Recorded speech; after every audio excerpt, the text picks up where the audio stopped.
In addition to the city resources and county resources not being available, most of the firefighters and police in Los Angeles, LAFD, LAPD, they actually don't live in the city of Los Angeles. So they're going to be traveling from outside the area to get here. And if the highways are down, you have freeways that have collapsed, overpasses that are down, they will have trouble getting in. So the immediate response after an earthquake is going to be severely delayed. We will get mutual aid resources from Northern California and from outside the state. But if you think about it logistically, those resources aren't spooled up ready to go at a moment's notice. It's going to take at least a day to get resources in any subsistence endeavor from Northern California, let alone from outside the state. And then when they do get here, they will be spread very thin. And so it's going to take probably several days just to spool up and actually start any meaningful response from outside the area.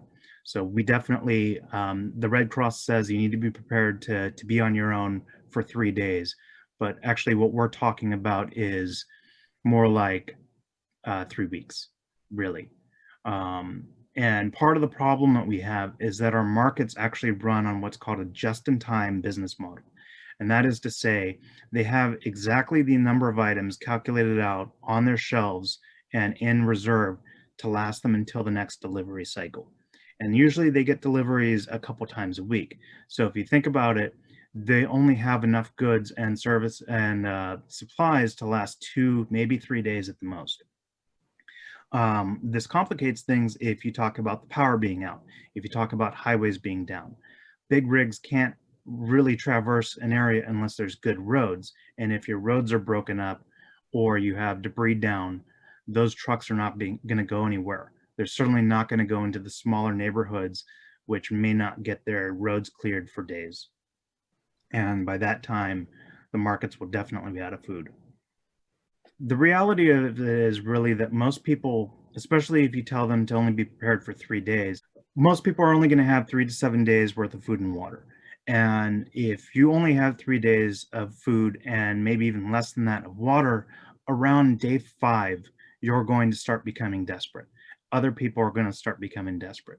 And certainly by day 7, there's going to be panic for the people who have not been prepared. And that becomes a major problem. The reality is that single family home neighborhoods are not going to get a lot of support right away from the city, from the county, from the mutual aid, from the Red Cross.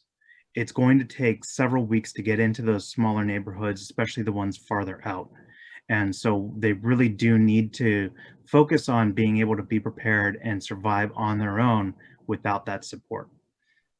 You and your neighbors are really going to have to be on your own. You're going to have to have food, water, toilet paper, other essentials, survival without the grid, without power, without natural gas, without gas in your cars.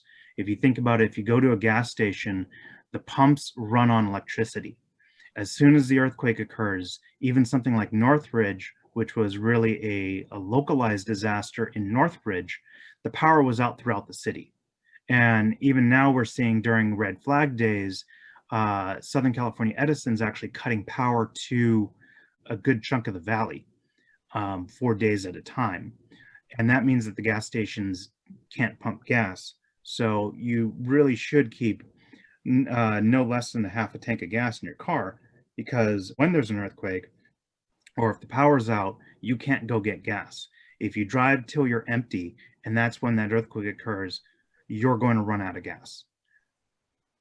Additionally, we should be treating minor injuries. A minor injury, a cut, a scrape, stepping on something like a nail, glass, whatever, left untreated will get infected. And a foot injury especially that becomes infected can become life-threatening if it's not treated.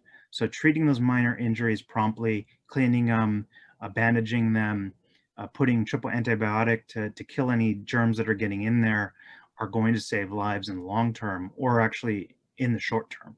So we need to be on top of that.